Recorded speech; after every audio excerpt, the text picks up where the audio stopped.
Hi ಎಲ್ಲಾ big boss ಲವರ್ಸಿಗೆ ನನ್ನ ಕಡೆಯಿಂದ big hi. Quatle kitchen season 2 Saturday episode ಮತ್ತು ಸಂಡೇ ಎಪಿಸೋಡಿನ ರಿವ್ಯೂ ಜೊತೆ ನಿಮ್ ಮುಂದೆ ಬಂದಿದ್ದೀನಿ. ನಿಜವಾಗ್ಲೂ ಕೂಡ ಎಪಿಸೋಡ್ಸ್ ಮಾತ್ರ ಸಖತ್ತಾಗಿತ್ತು. ನಾನು ಜಿಯೋ ಹಾಟ್ ಸ್ಟಾರ್ ಅಲ್ಲಿ ನೋಡಿದೆ. ಸಾಟರ್ಡೆ ಸಂಡೇ 2 ಎಪಿಸೋಡ್ ನೋಡಿದೆ, ತುಂಬಾ ಚೆನ್ನಾಗಿತ್ತು.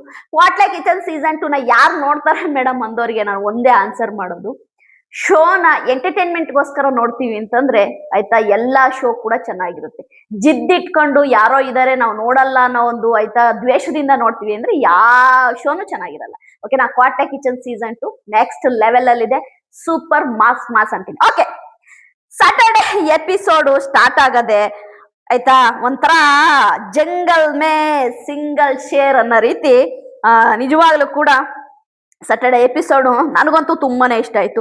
ಕಾಮಿಡಿ ಜೊತೆ ಕೂಡಿತ್ತು ಅಂತಾನೆ ಹೇಳ್ಬೋದು. ಓಕೆ, ಸಾಟರ್ಡೆ ಎಪಿಸೋಡ್ ಬಂದ್ಬಿಟ್ಟು ಕಾಡ್ ಥೀಮು, ಅಂದ್ರೆ ಕಾಡಿನೊಳಗಡೆ ಕುಕ್ ಮಾಡೋದು, ಕಾಡಿನೊಳಗಡೆ ಕಾಮಿಡಿ ಅಂತ ನಮ್ಮ ಸುಷ್ಮಾ ಅವರು ಬಂದ ತಕ್ಷಣನೇ ಆಯ್ತಾ ಹೇಳಿದ್ರು ಕಾಡಿನೊಳಗಡೆ ಆಯ್ತಾ ಕಾಮಿಡಿ ಅಂತೇಳಿ. ಕಾಡಿನ ಒಂದು ಸೆಟಪ್ ಮಾಡಿದ್ರು, ಪೂರ್ತಿ ಕಾಡಿನ ತರ ಒಂದು ಸೆಟಪ್ ಮಾಡಿದ್ರು. ಖಂಡಿತವಾಗ್ಲೂ ನನಗೆ ತುಂಬಾ ಇಷ್ಟ ಆಯ್ತು. ಸೆಟ್ಟೆಲ್ಲ ತುಂಬಾ ಚೆನ್ನಾಗಿ ಮಾಡಿದ್ರು ಆಯ್ತಾ. ಅದಾದ ನಂತರ ನಿಮ್ಮೆಲ್ಲರ ಫೇವ್ರೇಟ್ ಕುಕ್ಕುಗಳು ಒಬ್ಬೊಬ್ಬರಾಗೆ ಬರಕ್ ಸ್ಟಾರ್ಟ್ ಆಯ್ತು. ಫಸ್ಟ್ ಬಂದಿದ್ದು ತಾಂಡವು, ಸೆಕೆಂಡ್ ಬಂದಿದ್ದು ಭವಿಷ್ಯ, ಥರ್ಡ್ ಬಂದಿದ್ದು ರಕ್ಷಿತಾ, ಫೋರ್ತ್ ಬಂದಿದ್ದು ಮೇಘ. ಇವತ್ತು ಅಂದ್ರೆ ಸಾಟರ್ಡೆ ಎಪಿಸೋಡ್ ಅಲ್ಲಿ 4 ಕ್ವಾಟ್ಲೆಗಳು, ಸಾರಿ 4 ಕುಕ್ಕುಗಳಿದ್ದಾರೆ. ಅದೇ ರೀತಿ ಸಂಡೇ ಎಪಿಸೋಡ್ ಅಲ್ಲಿ ಕೂಡ 4 ಕುಕ್ಕುಗಳಿದ್ದಾರೆ. ಯಾಕೆ ಅಂದ್ರೆ ನಿಮ್ಮೆಲ್ಲರಿಗೂ ಗೊತ್ತು, 2 ಎಲಿಮಿನೇಷನ್ ಆಗಿದೆ. ಒಂದು ಆಯ್ತಾ, ನಮ್ಮ ಹೋದ್ವಾರ ನಮ್ಮ ಕಾವ್ಯಶ್ರೀ ಅವರು ಎಲಿಮಿನೇಷನ್ ಆದ್ರು. ಅದಕ್ಕಿಂತ ಮುಂಚೆ ಒಬ್ರು ಚೇತನ್ ಅವರು, ನಿಮ್ಮೆಲ್ಲರಿಗೂ ಗೊತ್ತು, ಅವ್ರು ಎಲಿಮಿನೇಷನ್ ಆದ್ರು. ಓಕೆ, ನಮ್ಮ ಕುಕ್ಕುಗಳು ಬಂದ ತಕ್ಷಣ ಎಲ್ಲರೂ ಕೂಡ ಸೂಪರ್ ಆಗಿ ಆಯ್ತಾ ಒಂದು ಸ್ಟೆಪ್ ಹಾಕಂತ, ಅದು ನಮ್ಮ ರಕ್ಷಿತಾ ಅವರೆಲ್ಲ ಸೂಪರ್ ಆಗಿ ಒಂದು ಸ್ಟೆಪ್ ಹಾಕಂತ ಬಂದ್ರು. ಅದಾದ ನಂತರ ಬಂದ ತಕ್ಷಣನೇ ನಮ್ಮ ಇವರು ಸುಷ್ಮಾ ಅವ್ರು ಕೇಳಿದ್ರು ಆಯ್ತಾ, ಹೆಂಗ್ ಅನಿಸ್ತಾ ಇದೆ ಕಾಡು ಅನ್ನೋದಕ್ಕೆ. ನಮ್ಮ ರಕ್ಷಿತಾ, ನಾನು ಇರೋದೇ ಕಾಡಲ್ಲಿ ಆಯ್ತಾ. ಅವಳು ಹೇಳಿದ್ಲು, ಕಾಡ್ ನೋಡಿದ್ಯಾ ರಕ್ಷಿತಾ ಅಂತೇಳಿ ಸುಷ್ಮಾ ಕೇಳಿದ್ರು ರಕ್ಷಿತನ್ನ. ಕಾಡ್ ನೋಡೋದ, ನಾನು ಇರೋದೇ ಕಾಡಲ್ಲಿ ಅನ್ನೋದನ್ನ ನಮ್ಮ ರಕ್ಷಿತ ಹೇಳಿದ್ರು. ನಾವೆಲ್ಲರೂ ನೋಡಿದೀವಿ. ಅವಳು ಸ್ಟಾರ್ಟಿಂಗ್ ಅಲ್ಲಿ ಲಾಕ್ಸ್ ಯಾರ್ಯಾರು ನೋಡಿದಿರ ರಕ್ಷಿತಂದು, ಜಿಟಿ ಬರೋ ಮಳೆಯಲ್ಲಿ, ಆ ಕಾಡಲ್ಲಿ ಜಿಗಿಣೆ, ಯಪ್ಪ ವಿತೌಟ್ ಮೇಕಪ್ ಅವಳು ಮಾಡ್ತಿದ್ದ ವಿಡಿಯೋಗಳು ನೋಡಿ ಎಲ್ಲರೂ ಅಟ್ರಾಕ್ಟ್ ಆಗಿದ್ರು. ಯಾಕೆಂದ್ರೆ ಒಂದು ಒಳ್ಳೆ ಎಜುಕೇಟೆಡ್ ಹುಡುಗಿ, ಅದು ಮುಂಬೈಯಲ್ಲಿ ಆಯ್ತಾ, ಅಂತ ಒಂದು ದೊಡ್ಡ ಸಿಟಿಲಿ ಬದುಕಿರೋ ಹುಡುಗಿ ಇಲ್ಲಿ ಬಂದು ಕಾಡಲ್ಲಿ ನಾಯಿನ ಬೆಕ್ಕುಗಳ ಜೊತೆ ಆಯ್ತಾ ಊಟ ಹಾಕೊಂಡು ಕುಕ್ ಮಾಡ್ಕೊಂಡು ಆ ಮಳೆ ಆಯ್ತಾ ಆ ಕಾಡಲ್ಲಿ ಇದ್ದಿದ್ದಿದೆಯಲ್ಲ. ಫಸ್ಟ್ ಲಾಗೋಗಳು ಅಂತೂ ಫುಲ್ ಕಾಡಲ್ಲೇ ಮಾಡೋಳು, ಪೂರ್ತಿ ತೋಟದೊಳಗಡೆನೆ. ಹಾಗಾಗಿ ನಮ್ಮ ರಕ್ಷಿತಾ ಹೇಳಿದ್ಲು, ಕಾಡ್ ನೋಡಿದ್ಯಾ, ನಾನು ಬದುಕೋದೆ ಕಾಡಲ್ಲಿ ಅನ್ನೋದನ್ನ ಸುಷ್ಮನಿಗೆ ಹೇಳಿದ್ಲು. ಅದಾದ ನಂತರ ನಮ್ಮ ಕೌಶಿಕ್ ಶಂಕರ್ ಮತ್ತು ಮೇಘನ ರಾಜ್ ಅವರು, ಅಂದ್ರೆ ಕ್ವಾಟ್ಲೆ ಕಿಚನ್ ಸೀಸನ್ 2 ನ ಜಡ್ಜಿಗಳು ಇಬ್ಬರದು ಆಯ್ತಾ ಎಂಟ್ರಿ ಆಯ್ತು. ಆಗ ನಮ್ಮ ಸುಷ್ಮಾ ಅವರು ಕೌಶಿಕ್ ಶಂಕರ್ ಅವ್ರಿಗೆ, ಮೇಘನ ಅವ್ರಿಗೆ ಕಾಲಿಡಿದ್ರು ಅನ್ಬೋದು. ಅಂದ್ರೆ ಕೌಶಿಕ್ ಶಂಕರ್ ಅವರ 6 ಪ್ಯಾಕ್ ಒಂದು ಪೋಸ್ಟ್ ಹಾಕಿ ಕಾಮಿಡಿ ಮಾಡಿದ್ರು. ಅದೇ ರೀತಿ ಮೇಘನ ರಾಜ್ ಅವರ ಅಡವಿ ದೇವಿಯ, ಏನಂದ್ರೆ ಮೇಘನ್ ರಾಜ್ ಅವರು ಅಡವಿ ಸಿಂಹಗಳ ಮಧ್ಯ ಒಂದು ಸಿಂಹಾಸನ ಹಾಕೊಂಡು ಕೂತಿರೋ ರೀತಿ ನಮ್ಮ ಮೇಘನ ರಾಜ್ ಅವ್ರದ್ದು ಒಂದು ಪೋಸ್ಟ್ ಹಾಕಿ ತುಂಬಾ ಚೆನ್ನಾಗಿ ಫನ್ ಮಾಡಿದ್ರು ಅಂತಾನೆ ಹೇಳ್ಬೋದು. ಅದಾದ ನಂತರ ಒಂದು ಕ್ವಾಟ್ಲೆಗಳು ಮತ್ತೆ ನಮ್ಮ ಜಡ್ಜಸ್ಗಳು ಒಂದು ಹಾಡಿಗೆ ಡ್ಯಾನ್ಸ್ ಕೂಡ ಮಾಡಿದ್ರು. ಅಡವಿ ದೇವಿಯ ಕಾಡು ಜನಗಳ ಈ ಹಾಡು ನಾಡಿನ ಜೀವ ತುಂಬಿದೆ. ಅದು ನನ್ಗೊಂದು ತುಂಬಾ ಫೇವ್ರೇಟ್ ಆ ಸಾಂಗು. ಯಾಕೆಂದ್ರೆ ನಮ್ಮ ವಿಷ್ಣುವರ್ಧನ್ ಸರ್ ಅವರ ಆ ಸಾಂಗು ನಂಗೆ ತುಂಬಾ ಫೇವ್ರೇಟ್ರು. ರಾಯರು ಬಂದರು ಮಾವನ ಮನೆಗೆ ಸಿನಿಮಾದ ಸಾಂಗ್ ಅದು. ನಾನು ಸ್ಕೂಲ್ ಡೇಸ್ ಅಲ್ಲಿ ಇದ್ದಾಗ ನಾನು 1-2 ಸರಿ ಅದಕ್ಕೆ ಡ್ಯಾನ್ಸ್ ಕೂಡ ಮಾಡಿದ್ದೀನಿ. ನನಗೆ ತುಂಬಾ ಇಷ್ಟ, ಅದು ನನ್ನ ನೆನಪಾಯ್ತು ನನಗದು. ಅದಾದ ನಂತರ ನಮ್ಮ ಸುಷ್ಮಾ ಅವರು ಕ್ವಾಟ್ಲೆಗಳನ್ನ ಸೆಲೆಕ್ಟ್ ಮಾಡೋದು ಹೇಗೆ ಅಂತಂದ್ರೆ, ಇದು ಕಾಡಿನಲ್ಲಿ ಕಾಮಿಡಿ ರೌಂಡ್ ಆಗಿರೋದ್ರಿಂದ ಹಣ್ಣಿನ ಗಿಡಗಳಿದೆ. ಆ ಹಣ್ಣಿನ ಗಿಡದಲ್ಲಿ ನಿಮ್ಗೆ ಇಷ್ಟವಾದ ಹಣ್ಣನ್ನ ಕಿತ್ಕೊಂಡ್ ಬರ್ಬೇಕು. ಕಿತ್ಕೊಂಡ್ ಬಂದು ಅದನ್ನ ಕುಯ್ದ್ರೆ ಅದರಲ್ಲಿ ಯಾವ ಒಬ್ಬ ಕ್ವಾಟ್ಲೆಯ ಫೋಟೋ ಇರುತ್ತೆ, ಆ ಒಬ್ಬ ಕ್ವಾಟ್ಲೆ ನಿಮಗೆ ಕ್ವಾಟ್ಲೆ ಆಗಿ ಸಿಗ್ತಾರೆ. ಯಾವ ಒಬ್ಬ ವ್ಯಕ್ತಿಯ ಫೋಟೋ ಇರುತ್ತೆ ಅವ್ರು ಕ್ವಾಟ್ಲೆ ಆಗಿ ಸಿಗ್ತಾರೆ ಅಂತ ಹೇಳಿದ್ರು. ಫಸ್ಟ್ ನಮ್ಮ ಆಯ್ತಾ ಭವಿಷ್ಯರ್ ಬಂದ್ರು. ಭವಿಷ್ಯರ್ ಹೋಗಿ ಗಿಡದಲ್ಲಿ ಹೋಗಿ ಕಲ್ಲಂಗಡಿ ಹಣ್ಣನ್ನ ಕಿತ್ಕೊಂಡ್ಬಂದ್ರು. ಕಲ್ಲಂಗಡಿ ಹಣ್ಣನ್ನ ಕಿತ್ಕೊಂಡ್ಬಂದ್ರೆ ಅವರಿಗೆ ಸಿಕ್ಕಿದ್ದು ಕ್ವಾಟ್ಲೆ ಬಂದ್ಬಿಟ್ಟು ಆಸಿಯಾ. ಕುಲ್ಫು ಪಾಂಡವಾಗಿ ನಮ್ಮ ಆಸಿಯಾ ಬಂದ್ರು. ನನಗೆ ಇಷ್ಟ ಕುಲ್ಫು ಪಾಂಡ ಆಯ್ತಾ. ಕುಲ್ಫು ಪಾಂಡ ಆಗಿ ನಮ್ಮ ಆಸಿಯಾ ಬಂದ್ರು. ಆಸಿಯಾ ಮತ್ತು ಭವಿಷ್ಯ ಅವರ ಕಾಮಿಡಿ ಫನ್ನು ತುಂಬಾ ಚೆನ್ನಾಗಿತ್ತು.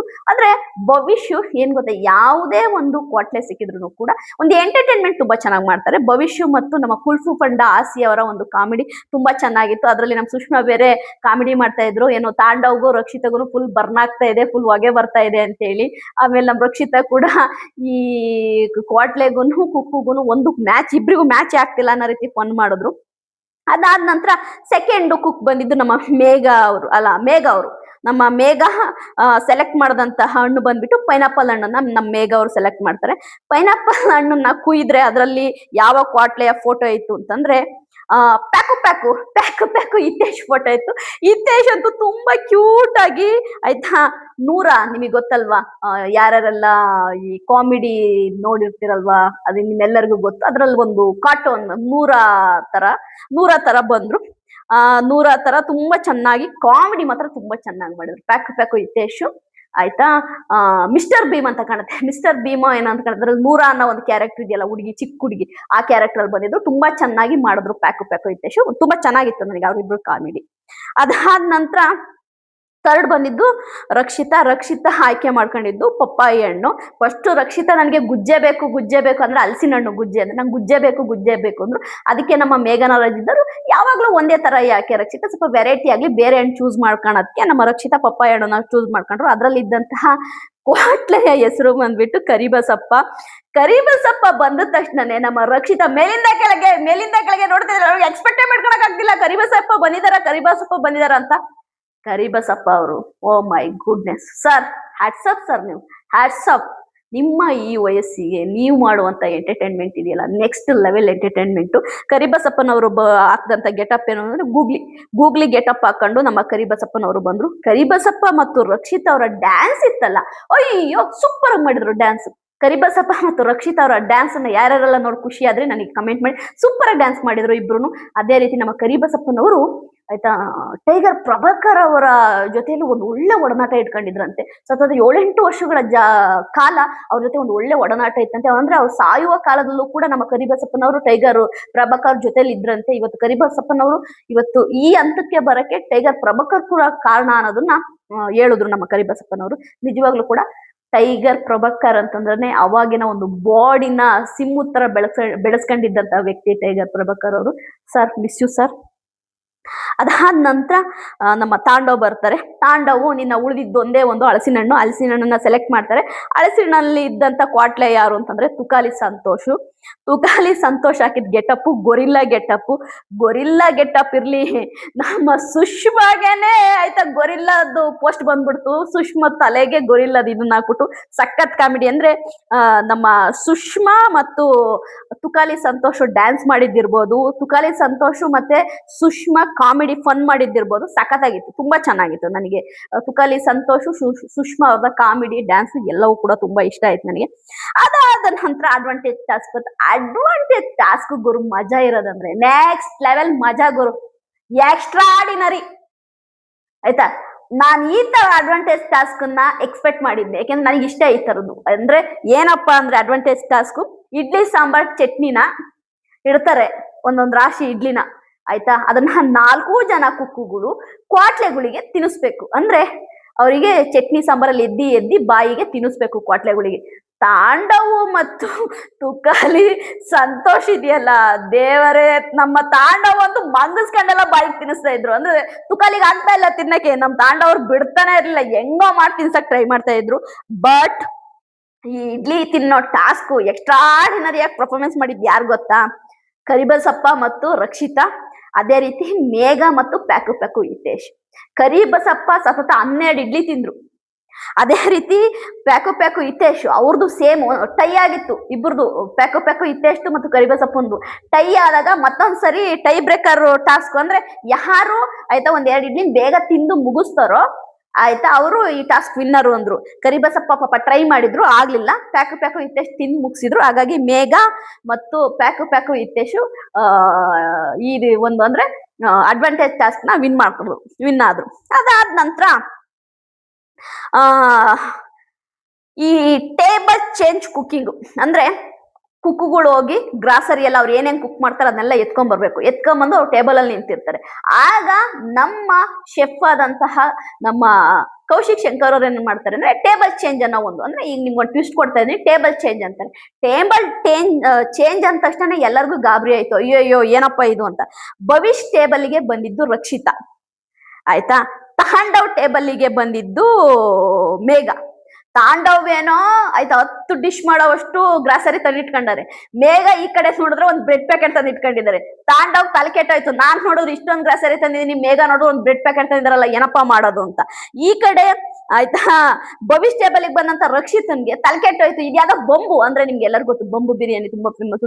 ಈ ಬೊಂಬು ಇದೆಯಲ್ಲ, ಈ ಬೊಂಬಲ್ ನಾನು ಏನಪ್ಪಾ ಮಾಡೋದು ಅಂತೇಳಿ ರಕ್ಷಿತಾ ಫುಲ್ ತಲೆ ಕೆಡ್ಸ್ಕೊಂತ ಇದ್ಲು.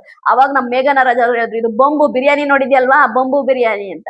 ಅವಾಗ ನಮ್ ರಕ್ಷಿತಾ ಓಕೆ ಇದು ಹೆಂಗೋ ಮಾಡೋಣ ಅಂತೇಳಿ ಆಯ್ತಾ ರೆಡಿ ಆದ್ಲು. ಇದಾದ್ಮೇಲೆ ಒಂದ್ ಟ್ವಿಸ್ಟ್ ಕೊಟ್ರು ನಮ್ಮ ಸುಷ್ಮಾ ಅವರು. ಏನಪ್ಪಾ ಟ್ವಿಸ್ಟ್ ಅಂದ್ರೆ ಬೆದರು ಬೊಂಬೆ, ಆಯ್ತಾ ನಿಮ್ಮೆಲ್ಲರಿಗೂ ಗೊತ್ತಲ್ಲ. ಬೆದರು ಬೊಂಬೆಯಲ್ಲಿ ಏನು ಬೆದರು ಬೊಂಬೆ ಈ ತರ ಕೈನ ಚಾಚಿರುತ್ತಲ್ಲ, ಆ ತರ ನೀವು ಬೆದರು ಬೊಂಬೆ ತರ ನಿಂತ್ಕೋಬೇಕು ಎಷ್ಟ್ ನಿಮಿಷ ಅಂತ ಹೇಳಿದ್ರು. ಆಗ ಆ ಬೆದರು ಬೊಂಬೆ ತರ ನಿಂತ್ಕೊಂಡಂತ ಕುಕ್ಕುಗಳಿಗೆ ಕುಕ್ ಮಾಡಕ್ಕೆ ಕ್ವಾಟ್ಲೆಗಳು ಸಹಾಯ ಮಾಡ್ಬೇಕು ಅನ್ನೋದನ್ನ ಹೇಳಿದ್ರು. ಅದಾದ ನಂತರ ನಮ್ಮ ಮೇಘನ ರಾಜ್ ಅವರು ನಮ್ಮ ತಾಂಡವ್ ಮತ್ತು ತುಕಾಲಿ ಸಂತೋಷ್ ಹತ್ರ ಬಂದ್ರು. ತುಂಬಾ ಕ್ಯೂಟ್ ಆಗಿ ನಮಗೆ ಒಂದು ಎಂಟರ್ಟೈನ್ಮೆಂಟ್ ಮಾಡಿದ್ರು ಅಂತಾನೆ ಹೇಳ್ಬೋದು. ಮೇಘನ ರಾಜು ಮತ್ತೆ ತುಕಾಲಿ ಸಂತೋಷ್ ಮತ್ತು ತಾಂಡವ್ ಅವರು 3 ಜನ ಒಂದು ಅಂದ್ರೆ ಕಾಮಿಡಿ ಫನ್ 3 ಜನದ್ದು ತುಂಬಾ ಚೆನ್ನಾಗಿತ್ತು. ಹೇಗೋ ಎಲ್ಲಾರು ಸೇರಿ ಒಂದ್ ಹಂತಕ್ಕೆ ಕುಕ್ ಮಾಡಿ ಮುಗಿಸಿದ್ರು.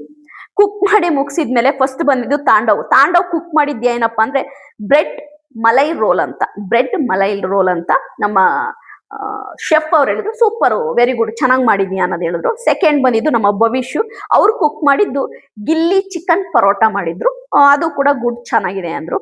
ಥರ್ಡ್ ನಮ್ಮ ರಕ್ಷಿತಾ ಕುಕ್ ಮಾಡಿದ್ದು ಬೊಂಬು ಬಿರಿಯಾನಿ. ನಿನಗೆ ಅಡಿಗೆ ಮಾಡಕ್ ಬರಲ್ಲ ವೀನೋ ಅಂದ್ರೆ ತುಂಬಾ ಚೆನ್ನಾಗಿ ಹೇಳಿದ್ರು ನಮ್ಮ ಶೆಫ್ ಕೌಶಿಕ್ ಅವರು, ನಿನಗೆ ಅಡಿಗೆ ಮಾಡಕ್ ಬರಲ್ಲ ನಮ್ಗೆ ಗೊತ್ತು, ಬಟ್ ನಿನಗೆ ಕೊಟ್ಟಿರುವಂತಹ ಬೊಂಬು ಅಲ್ಲಿ ಬಿರಿಯಾನಿ ಮಾಡಿ ಇಷ್ಟೆಲ್ಲ ಮಾಡಿದ್ಯಲ್ಲ ತುಂಬಾ ಚೆನ್ನಾಗಿದೆ, ಪರವಾಗಿಲ್ಲ, ಒಂದ್ ಸ್ವಲ್ಪ ಉಪ್ಪು ಕಮ್ಮಿ ಇದೆ, ಪರವಾಗಿಲ್ಲ ಚೆನ್ನಾಗಿ ಮಾಡಿದ್ಯಾ ಗುಡ್ ಅಂದ್ರು. ಅದಾದ ನಂತರ ಮೇಘ ಬರ್ತಾರೆ. ಮೇಘ ಕುಕ್ ಮಾಡಿದ್ದು ಮಂಗೋಲಿಯನ್ ಚಿಕನ್ ಅರಬ್ ರೈಸ್ ಅಂತೇಳಿ, ಆಯ್ತಾ ಅರಬ್ ರೈಸ್ ಅಂತೇಳಿ ಮಾಡಿದ್ರು. ನಮ್ಮ ಶೆಫ್ ಅವರು ಸೂಪರ್ ವೆರಿ ಗುಡ್ ತುಂಬಾ ಚೆನ್ನಾಗಿದೆ ಅಂತಂದ್ರು. ಸಾಟರ್ಡೆ ಎಪಿಸೋಡ್ ಅಲ್ಲಿ ಕುಕ್ ಆಫ್ ದಿ ಡೇ ಆಗಿದ್ದು ಯಾರಪ್ಪ ಅಂತಂದ್ರೆ ನಮ್ಮ ಮೇಘನ ಮತ್ತು ಪ್ಯಾಕು ಹಿತೇಶ್ ಅವರು ಕುಕ್ ಆಫ್ ದಿ ಡೇ ಆದ್ರು. ಅದಾದ ನಂತರ ಆಯ್ತಾ ಸಂಡೇ ಎಪಿಸೋಡ್ ನಿಜವಾಗ್ಲೂ ಕೂಡ ಸಂಡೇ ಎಪಿಸೋಡ್ ನ ತುಂಬಾ ಚಿಕ್ಕವಾಗಿ ಮುಗಿಸ್ತೀನಿ, ತುಂಬಾ ಲೆಂತ್ ಆಗುತ್ತೆ ಆಯ್ತಾ. ಸಂಡೇ ಎಪಿಸೋಡಿಗೆ ಬಂದ್ರೆ ಖಂಡಿತವಾಗ್ಲೂ ಹೇಳ್ತಾ ಇದೀನಿ, ನೆಕ್ಸ್ಟ್ ಆರ್ಡಿನರಿ ಗುಡು. ಸ್ಯಾಟರ್ಡೇಗಿಂತ ಸಂಡೇ ಎಕ್ಸ್ಟ್ರಾರ್ಡಿನರಿ ಅನ್ಕೊಂಬಿಡಿ, ಸಖತ್ತಾಗಿತ್ತು, ಇಷ್ಟ ಆಯ್ತು ನನಗೆ. ಸ್ಯಾಟರ್ಡೇ ಎಷ್ಟು ಇಷ್ಟ ಆಯ್ತು ಸಂಡೇ ಕೂಡ ಅಷ್ಟೇ ಇಷ್ಟ ಆಯ್ತು ನನಗೆ. ಇಲ್ಲಿ ಕ್ವಿಕ್ಕಾಗಿ ಮುಗಿಸ್ಬಿಡ್ತೀನಿ ಬೇಗ. ನಮ್ಮ ಓಂ ಪ್ರಕಾಶ್ ಅವರಿಗೆ ಸೂರಜ್ ಅವರು ಕ್ವಾಟ್ಲೆಯಾಗಿ ಸಿಕ್ಕಿದ್ರು. ಓಂ ಪ್ರಕಾಶ್ ರಾವ್ ಮತ್ತು ಸೂರಜ್ ಅವರ ಕಾಂಬಿನೇಷನ್ ಏನಿತ್ತು ನೆಕ್ಸ್ಟ್ರಾರ್ಡಿನರಿ, ನೆಕ್ಸ್ಟ್ ಲೆವೆಲ್. ಸೂರಜ್ ಮತ್ತು ನಮ್ಮ ಆಯ್ತಾ ಓಂ ಪ್ರಕಾಶ್ ಅವರ ಏನು ಈ ಕ್ವಾಟ್ಲೆ ಕುಕ್ಕಿನ ಒಂದು ಕೆಮಿಸ್ಟ್ರಿ ಇತ್ತಲ್ಲ, ಸಖತ್ತಾಗಿ ವರ್ಕೌಟ್ ಆಯ್ತು, ನೆಕ್ಸ್ಟ್ ಲೆವೆಲ್ ಅಲ್ಲಿ ಇತ್ತು. ಯಾಕೆಂದ್ರೆ ಓಂ ಪ್ರಕಾಶ್ ಮತ್ತು ಸೂರಜ್ ಅವರ ಕೆಲವೊಂದು ಡೈಲಾಗು ಬೈಯೋದು ಅವೆಲ್ಲವೂ ಕೂಡ ಸೂಪರ್ ಆಗಿ ಕ್ಲಿಕ್ ಆಯ್ತು, ನನಗಂತೂ ತುಂಬಾ ಇಷ್ಟ ಆಯ್ತು. ಅವರಿಬ್ರು ಕೂಡ ನನಗೆ ತುಂಬಾ ಇಷ್ಟ ಆಯ್ತು. ಅದಾದ್ಮೇಲೆ ನಮ್ಮ ಬಿಗ್ ಬಾಸ್ ಕನ್ನಡ ಸೀಸನ್ 12 ಆಯ್ತಾ ನಮ್ಮ ವೈಲ್ಡ್ ಕಾರ್ಡ್ ಎಂಟ್ರಿ ಆಗಿ ಬಂದಂತ ನಮ್ಮ ಸೂರಜ್ ಅವರು ಪವಿತ್ರ ಬಂಧನದ ಹೀರೋ ಆಯ್ತಾ, ನಮ್ಮ ಸೂರಜ್ ಅವರಿಗೆ ಆಯ್ತಾ ಕ್ವಾಟ್ಲೆ ಆಗಿ ಸಿಕ್ಕಿದ್ದು ಅಮೃತ ಮತ್ತು ನಮ್ಮ ಸೂರಜ್ ಅವ್ರದ್ದು ಇದೆಯಲ್ಲ ಕೆಮಿಸ್ಟ್ರಿ, ಆ ಜೋಡಿ ಇದೆಯಲ್ಲ ಕುಕ್ಕು ಕ್ವಾಟ್ಲೆ ಜೋಡಿ ಎಕ್ಸ್ಟ್ರಾರ್ಡಿನರಿ, ನೆಕ್ಸ್ಟ್ ಲೆವೆಲ್ ಅಲ್ಲಿ ಇತ್ತು. ಅದು ಅಮೃತ ಒಂದ್ ಸೀಮೆ ಬದನೆಕಾಯಿಗೆ ನಮ್ಮ ಸೂರಜ್ ಕಂಡಿಡಿಯಕ್ ಒಂದು ಕೊಟ್ಲು ಕಡಪ್ಪ ಹಿಂಟು. ನನಗಂತೂ ಮನೇಲೆಲ್ಲ ಬಿದ್ದು ನಗಾಡೋರು ಅದಕ್ಕೆ. ಅಂದ್ರೆ ಸೀಮೆ ಬದನೆಕಾಯಿ ಆಕ್ಚುಲಾಗಿ ಅವಳೇನು ಅನ್ಬೇಕು, ಆ ಸೀಮೆ ಬದನೆಕಾಯಿಗೆ 6 ಇಂಚ್ ಇರುತ್ತೆ, ಮುಟ್ಟಿದ್ರೆ ಹಾಡಾಗಿರುತ್ತೆ, ಗಟ್ಟಿಯಾಗಿರುತ್ತೆ ಆಯ್ತಾ. ಅದ್ ಹೆಂಗೆಂಗೋ ಹೇಳಿದ್ಲು ರೀ, ಅದಂತೂ ನಿಜವಾಗ್ಲೂ ಕೂಡ ಯಪ್ಪ ಎಕ್ಸ್ಟ್ರಾರ್ಡಿನರಿ. ನಿಜವಾಗ್ಲೂ ಸೂರಜ್ ಮತ್ತು ಅಮೃತದ್ದು ಜೋಡಿ ಸೂಪರ್ ಆಗಿತ್ತು. ಅದಾದ ಮೇಲೆ ಏನ್ ಗೊತ್ತಾ, ಇನ್ನೊಂದು ವಿಷಯ ನಾನು ಗಮನಿಸಿದೆ, ನಾನು ಸಂಡೇ ಎಪಿಸೋಡ್ ಆಗ್ಲಿ ಸ್ಯಾಟರ್ಡೆ ಎಪಿಸೋಡ್ ಆಗ್ಲಿ ನಿಜವಾಗ್ಲೂ ಕೂಡ ಎಲ್ಲರೂ 100% ಕೊಡ್ತಾ ಇದ್ದಾರೆ. ಎಲ್ಲರೂ ಕೂಡ 100% ಕೊಟ್ಟು ಗೇಮ್ ಆಡ್ತಾ ಇದ್ದಾರೆ. 100% ಕೊಟ್ಟು ಅವ್ರಿಗೆ ಏನು ಯಾವ ಪಾಟ್ಲೆ ಕೊಟ್ರು ಏನೇ ಕುಕ್ ಮಾಡಕ್ ಹೇಳಿದ್ರು ಅವರು ನಿಜವಾಗ್ಲೂ ಕೂಡ 100% ಮಾಡ್ತಾ ಇದ್ದಾರೆ. ನಂಗೆ ತುಂಬಾ ಖುಷಿ ಆಯ್ತು. ಇನ್ನೂ ನಾನು ಸಂಡೇ ಹೇಳ್ತಾ ಹೋದ್ರೆ ಇನ್ನು ತುಂಬಾ ಲೆಂತ್ ಆಗುತ್ತೆ. ನನ್ನ ಕ್ವಾಟ್ಲೆ ಕಿಚನ್ ಸೀಸನ್ 2 ನ ಆಯ್ತಾ ರಿವ್ಯೂ ನಿಮಗೆ ಇಷ್ಟ ಆದ್ರೆ ಲೈಕ್ ಮಾಡಿ, ಸಬ್ಸ್ಕ್ರೈಬ್ ಮಾಡಿ. ಬಾಯ್.